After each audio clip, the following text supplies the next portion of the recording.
It is the end of 2025, and this is the time when you start thinking, should I jump into something new? Should I finally revisit that game that's been sitting on my shelf for a couple of years? Or is there something big and exciting coming for 2026 that I should prepare for? Whether you are brand new to the hobby or you've been deep into it for a couple of years, I want to look back at some of the things that happened in 2025 and then look forward to 2026. What are some of the games that are on my personal list that I want to try? And well, at this point, it is basically tradition. This is the second time that I'm doing a video like this, and I want to stress something up front. The games that I talk about in this list or in this video are the ones that I am following, and that includes Games Workshop games because most of their games are always on my radar, like 40k, The Old World, Blood Bowl, Kill Team. I keep following them. And Warcry, by the way, what's up with Warcry? I'd love to know more about that. But I also have my favorite smaller indie games. Some of them you might know, some of them you might not know. In any case, if there's something that I've missed, please leave it in the comments down below because I'd love to keep up to date. So, what happened in 2025? Well, over in the UK, Games Workshop has been steadily releasing new miniatures pretty much every single week, so it seems. And we're getting very, very close to a new edition of 40k, which is going to be 11th edition. The biggest Age of Sigmar release was probably the return of the Chaos Dwarfs. Very cool models. And Age of Sigmar Spearhead, I believe, has been one of the most popular games out there. Spearhead I think it's a great system. I haven't tried it myself, but I'd love to try. And a few weeks ago, a new edition of Blood Bowl was launched. So, well, I'm a huge fan of Blood Bowl, although I don't play it nearly enough as I would like. I do still have to finish the second edition starter set though, so I'm first going to do that before I buy this one. But I'm a big Britannia fanboy, so I'm pretty happy with that. I can see a paint scheme. I was thinking Britannia Green Knights, something like that, and then, you know, paint them up as Green Knights. Now, Kill Team also saw a good amount of releases, and most of them were highly anticipated. I feel that the releases are a bit stronger than the ones that we got in previous editions. People seem to be very, very happy with the new releases. The new edition of Middle-earth Strategy Battle Game is out of its honeymoon phase, and I personally expected more releases from it, but I don't mind them taking it slow. I always feel that GW releases are a little bit too frequent, so I'm glad they're kind of letting it mature a little bit, and I think the game is in a quite a good stage right now. And then of course we have the 30k games like the Horus Heresy and Legions Imperialis. Both of them got supported throughout the years, and I believe it's now a tiny little bit easier to get into that epic skill Legion Imperialis because they've recently compiled a lot of the rules and a lot of the armies in one book, if I'm correct. Warhammer Underworlds got launched into a new edition at the end of last year, and I have the feeling that it alienated a lot of people. I haven't really seen a lot of people excited about this game. Now, what I did see a lot of people excited about is Warcry. What is up with Warcry? If there was ever a GW game that I believe would be a huge hit for them, it's the re-release for Warcry. The game has been in limbo for a couple of years, player numbers are dwindling, and it's really time for an update. I mean, just imagine using those awesome Warhammer Underworld warbands for Warcry, or the new Warhammer Quest models, because yes, we also saw a new edition of Warhammer Quest, a new game, basically. Now, obviously, GW isn't the only UK-based company. In fact, right around the corner of Games Workshop, I recently visited them. We have Warlord Games, who released a new version of Bolt Action at the end of 2024 and are now rolling out Conflict 47, which takes place in an alternate history. What if during the Second World War a rift opened that gave birth to crazy technology, super soldiers, monsters, mutants? Pretty interesting stuff. Also in Nottingham, Arkworld saw some new releases with these cool Gremlin Tribe miniatures, and the developer also gave us one of the best learn to play videos that I've seen in a while. One of my favorite games of all time, Moonstone, got a couple of new releases, and so did Dead Man's Hand, and those are two of the games that I played most of last year. Now, a box that was quite hard to get a hold of was this one, the Baron's War 2nd edition, and I'm pretty happy that I was able to pick it up, although I'm not sure if I'm going to use the miniatures for kit bashing or to play the actual game itself. We will see. But one of the biggest and for me personally most anticipated releases was over at AMG. And that came in the form of brand new one-player starter armies for Star Wars Legion, and it feels that the game is now really back where it belongs. In fact, I may or may not have already picked up one of those new starter sets. And definitely more on Star Wars Legion later on in the video. But what about Shatterpoint? Even though the game sparked a lot of hype when it released, I feel that there's just not a lot of people actually playing the game. Releases are steady with a lot of teams available to play, and well, the same goes for Marvel Crisis Protocol, with the difference that this game is definitely still going strong. Infinity N5 rolled out in 2025 and it seems to be extremely popular. Turnip 28, wonderful weird war game that everyone is talking about, and of course one-page rules is still on the rise, even releasing their own sets of miniatures now. But let's not forget about the behemoth of a release that was Trench Crusade. Where will the game go in 2026? I don't know. Will we see starter sets, two-player starter sets, one-player starter sets? We're going to have to find out. So this recap was very long and still I probably forgot about a lot of stuff. Just top of my head, there's this StarCraft game coming out. Of course we have Gundam Assemble, which is going into playtesting realms pretty soon, I think in February. And I'm probably still missing a few things. Maybe Malifaux came out with something cool this year. It's a game that I don't really play. But it is time to get to the top 10 games that I'm personally looking forward to in 2026. They're in no particular order, but the top 3 is probably the games that I'm going to focus on. Because it's really hard to focus on more than maybe 2 games. 1 game even. So let's get into it.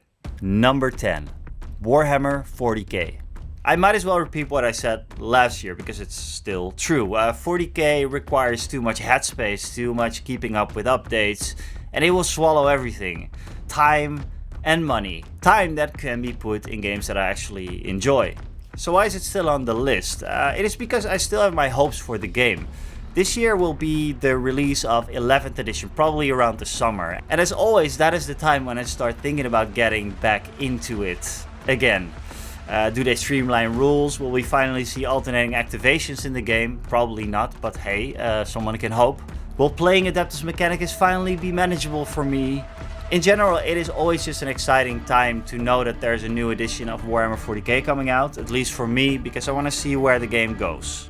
Traditionally, a new edition will release with a starter box including Ultramarines, who've been massively beefed up in terms of characters last year, and an enemy force. While we know very little about this new edition, there is some speculation that this time it will be orcs, which could be fun. I think it's going to be a popular one if that is the case. And of course there's many routes that you could take into getting into 40k. I made a video about it, you can check it out right here. And I personally think that me starting with an army like the Adeptus Mechanicus was probably one of the worst routes that I could take. And now I've been playing with the idea of just getting into Marines first to properly learn a new edition. And while I think that Dark Angels aren't the easiest Space Marines to play, I've been getting into these. As of last year, I made it somewhat of a tradition that when I visit the United Kingdom with my dad, I pick up one character book and the character itself. Now, I absolutely loved reading A Lion, Son of the Forest, so I decided to do the same this year when I went to Nottingham just a couple of days ago and bought Lazarus along, of course, with his mini. So as you can imagine, my love for Dark Angels and in that part my love for the lore of 40k is growing and growing. So I'm pretty excited about 11th edition. Am I going to play it? We will see. In any case, the recently released combat patrols for the White Scars, Raven Guard and the Imperial Fist I think look fantastic. And if GW managed to do with combat patrol what they did with Age of Sigmar Spearhead, they could hit the home run on this new edition. And talking about Age of Sigmar Spearhead, number 9, Age of Sigmar Spearhead.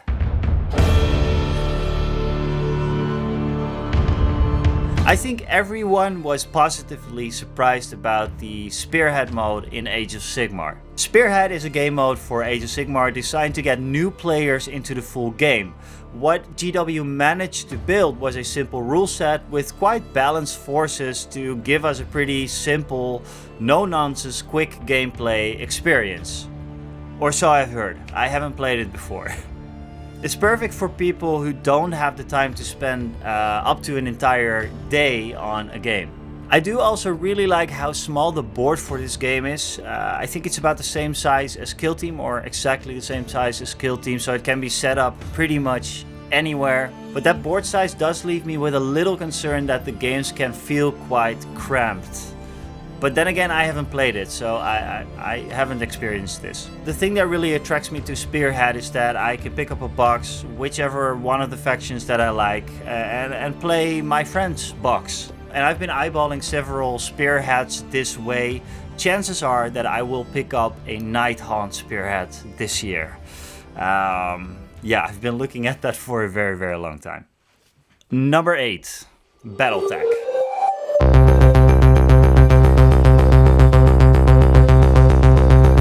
If you told me a few weeks ago that Battletech would be on this list, I wouldn't have believed you. It's not that I don't like mechs, because I do, but there was always something holding me back from this universe. Until I started to read up on the lore and realized there's definitely something in it for everyone. It's crazy deep. Battletech is one of those games that's just always been around. Old school, not super flashy, and somehow still going strong. It's about big stompy mechs, but in a very grounded way. Heat management, damaged limbs, ammo running out. So things slowly go wrong instead of everything exploding at once. Classic Battletech is pretty crunchy. Hex maps, charts, hit locations, which can look intimidating. But then there's also Alpha Strike, which is a bit simpler. Personally though, I would like to try Classic Battletech with either the beginner or essentials box. It's 1 versus 1 mech, keeping it simple, and see if I like the rule set. I think it can be picked up for about 25 bucks, 30 bucks. Can't really go wrong. And before I forget, I recently got inspired for some Battletech paint schemes by this dude. Check him out. Very, very cool. Number 7, 1490 Doom. 1490 Doom is a grimdark medieval skirmish game set in a world that feels like it's actively falling apart. Think plague, superstition, religious fanaticism. Everything is dirty, desperate, and violent. In the game, you choose 3 warriors to make your Doom company. They will fight up to 3 other players to end the game in the highest point of the terrain. While trying to reach this point, falling, climbing, and throwing off your opponent is what drives the gameplay. You're not only fighting your opponent, you're fighting the creeping death, a toxic fog that takes hold of the land. One of the most interesting things about 1419 Doom is the round table. The community surrounding this game has created insane terrain boards for this game, and I cannot wait to build my own. I already started preparations and talking about it with my buddy. He's very good with terrain, so something is coming very, very soon. And this is one of those games that can be easily set up just to admire the terrain and maybe play a game with a few non-wargamers, since the rules are pretty simple. The game does have STLs available, and I think even some resin models. It's like Trench Crusade. It screams kit bashing. So if I'm going to play this game this year, I'm definitely going to kit bash my own Doom company. Yeah. Number 6, X-Wing. Wait, but X-Wing died. Well, yes and no. The community has taken over. The X-Wing Alliance, or the XWA, is now in charge of a game that was once the biggest, yes, bigger than 40k, wargame in the entire world. The game is about planning your maneuvers with the movement templates that are mostly unique to the ships. It's about outsmarting your opponent, dogfighting, X-Wings, TIE Fighters, A-Wings, U-Wings, Jedi Starfighters, Millennium Falcon. Pretty much every single Star Wars ship you can think of. Now the biggest problem for this game is obviously the lack of available product. Now I went on a little bit of a rampage shopping streak last year to try to collect all the rebel ships that I wanted because I knew this situation was coming up. Really hard to find now. But of course 3D printing is a thing and there's quite a lot of STLs out there. Just go look for them or join the X-Wing Alliance Discord. Now, the game is just so damn good and fun to play. I cannot understand why development and official releases just stopped. I mean, sure, production costs were probably pretty high, but if there's ever a concept for a game that has proven potential for millions of players, it's X-Wing. So Fantasy Flight, please pick it up again. The XWA has a roadmap for the game and has been releasing important updates for it. The last one being the big points updates. And guess what? Adepticon 2026 will see an X-Wing tournament. So yeah, the game is not that, and I will keep playing it if only to see my lovely Rebel collection take flight and fight Rick's Empire. If you do want to see more about the whole X-Wing situation, I made a couple of videos about it which can be checked out right here. Number 5. Dead Man's Hand.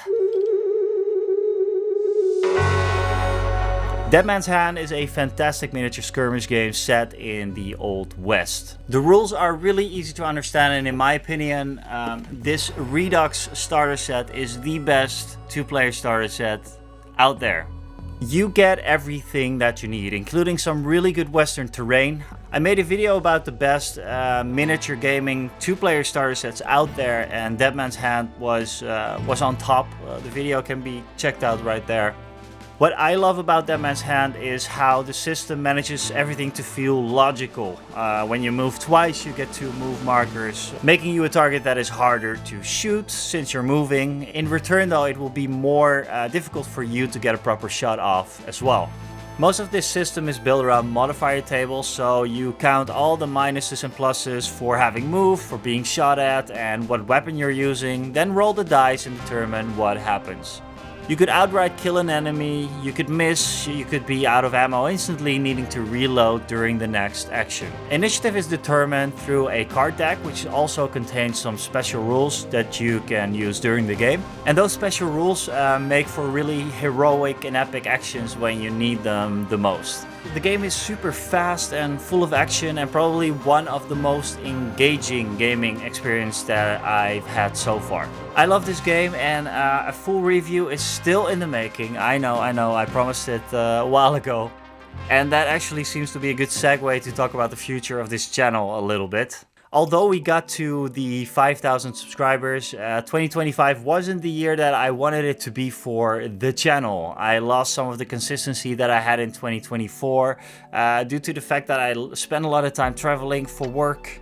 I switched jobs. I got engaged to this beautiful girl. And that's among some other personal stuff, both good and bad. And for 2026, I am planning ahead a little bit more so we can do consistent uploads and do some regular live streams again. The best way to keep up to date with what's happening to the channel is to join my Discord, which is in the description below. These guys have really kept the community alive when I was gone, so I want to thank you guys a lot for that. Thanks so much. You guys are bosses. Let's move on to number 4. Number 4, Trench Crusade.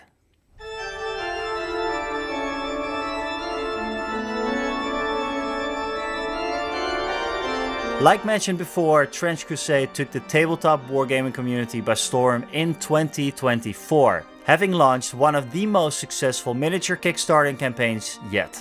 Trench Crusade takes place in a filthy, harsh and extremely grimdark universe where just after the Crusades, Knights Templar, after conquering Jerusalem in 1099, discovered a demonic artifact that corrupted them, opening the gates of hell and unleashing demonic forces, turning the historic Crusades into an eternal, grimdark war between heaven and hell that still rages on in 1914. I highly recommend you check out this lore video about Trench Crusade's timeline and major events. The official Trench Crusade website is also a goldmine if you want to dive deeper into the universe and its amazing art. In terms of gameplay, Transcrusade is a skirmish game but doesn't shy away from having larger forces when you get into campaign play. The game has STLs available for print, but will also be providing plastic miniatures. I believe the first ones, which is a set of Prussian warriors, is already out now. And while these models are really great, even the developers themselves highly stimulate kit bashing your own warband. And like with 1419 Doom, people make amazing terrain for this. I've seen some really cool trench tables. I might have a go at that as well. Now, before we dive into the top 3, and those are the games that I'm probably going to focus on the most next year, here are a few quick honorable mentions. If your favorite game is not in the honorable mentions or not in the list I mentioned below or not in the top 3, please let me know in the comments below. It's probably because I don't know it, I forgot about it, or it doesn't interest me. Nothing personal, okay? Thank you. Let's go to the honorable mentions. Blood Bowl. A new edition was released a few weeks ago and I'm curious to see what has changed. Middle-earth strategy battle game. I started painting up a vintage collection. Video series can be checked out right here. The Old World, still working on a Dwarven Force, but I'm afraid the rules are too complex and the game's too long. Bolt Action, historical war game set during the Second World War. Still somewhat actively playing this game, love it, great system. Kill Team, a skirmish game set in the 40k universe. Played a couple of games last year, but still kind of overwhelmed with the rules. Infinity, apparently a brilliant system, incredible tactical depth, just not my cup of tea at the moment. Conquest, the last argument of kings, a rock solid rank and flank game with amazing miniatures, especially the new Yoroni faction, really cool. Frostgrave, a super simple magic focused skirmish game in the spirit of Mordheim. Picked up the rulebook and I'm ready to, to start building a warband soon and play with my colleagues.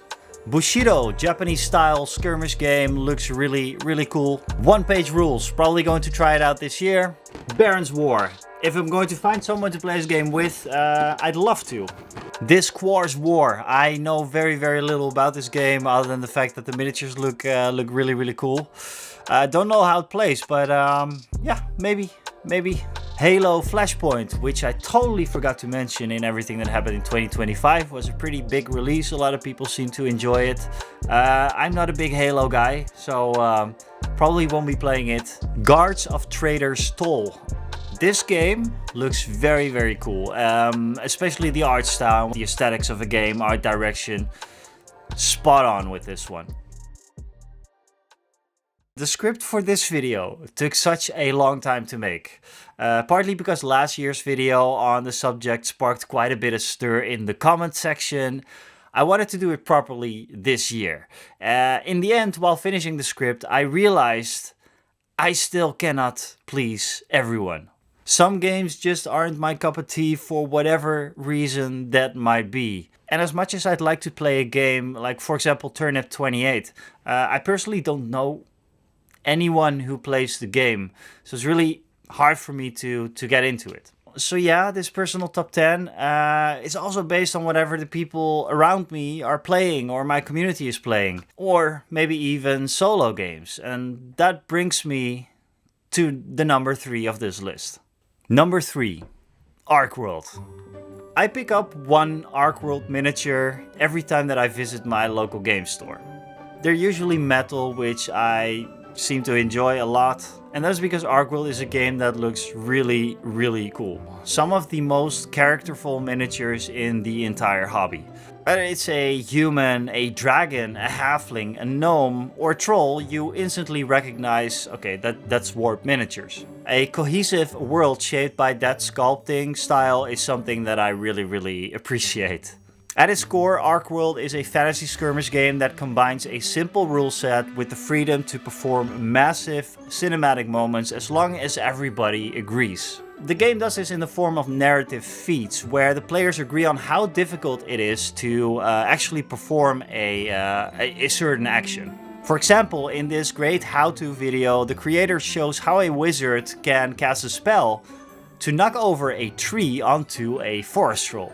Players decide on how epic or how difficult this action is to perform, and then roll the dice.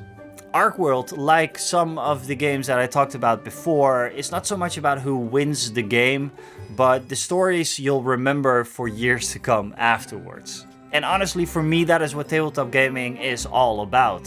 You remember that one time when we did this? Do you remember that one time that against all odds this happened? That's what it's all about. I've only played a demo game of Ark World, but let 2026 be the year that I finally properly play the game. The rules are available for free, so I do highly recommend you check the Warp Miniatures website. But there's also a fantastic 4-player starter set available to play against each other, co-op or solo. And because Ark World supports solo play, it is about the perfect moment to mention that I've created a second channel. Completely focused on solo tabletop games, solo RPGs, narrative solo games, some living card games like the Lord of the Rings LCG. Uploads won't be consistent nor often. But if you're interested in solo tabletop games at all, there will be cool stuff coming in 2026. Number 2. Moonstone. If you like whimsical characters with fantastic miniatures, a simple rule set with unique mechanics and Magic the Gathering-like deck building, this is the game for you. Look no further than Moonstone. The game is played with warbands from the same or interconnected factions. You'll find humans, gnomes, fauns, undead, goblins, fairies, and much more. Within those races you'll find keywords like soldiers, nobles, and mercenaries. All these characters are organized in single or dual colored factions. The Commonwealth, Lesjevold, Dominion, and the Shades. You can imagine that list building can go very deep, as deep as you want it to. Moonstone at its core is a really simple game. Moonstones magically sprout out of the ground at midnight, only to turn into nothing but dust at sunrise. Your warband or troop's task is to retrieve as many as you possibly can so they can be sold at the Wizard's Tower. The Moonstones are represented by these 4-sided dice, which are dropped at random from the palm of your hand at the beginning of the game. It is up to you if you go for a troop that's good at digging, good at fighting, or even that's good at stealing. And then I haven't even talked about the miniatures themselves. They are fantastic. Art direction is fantastic again. The website is great as well because on the website they have articles that talk about the interconnected factions and how to get a team that's good at digging, or a human-focused team, or a noble team, or... There's just a lot of valuable information on the website, which should be a standard, but unfortunately is not always the case with wargames. If you're interested in Moonstone at all, I highly recommend you subscribe to the channel because I will be talking about Moonstone, giving it a lot of love in 2026. It's one of my favorite games. For those who saw last year's video, you might already see what is happening here. Number 2 and number 1 have switched, because yes, here's number 1. Star Wars Legion.